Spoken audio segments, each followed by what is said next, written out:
Ayan guys, ulam namin. Dinengdeng nga rabong. At dasaluyot na ken otong with pasayan. O, diba? Ang sarap guys. So, may saluyot, may sitaw, may pasayan. Masarap sana kung may sampalok, pampaasim. Konti lang yung nilagay niya na tubig. Ayan, yung sabaw niya, mas masarap. Pag ganyan, guys, oh. Yummy, rabong. Ngayon lang ulit nakapag-ulam ng ganito, dinengdeng na rabong.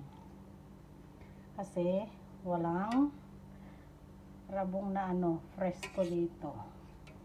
Galing pa tong Pinay, guys, yung yung labong. Labong sa Ilocano. Ayan. Sabaw. Ayun yung saluyot. Ayan, oh. Diba? Sarap.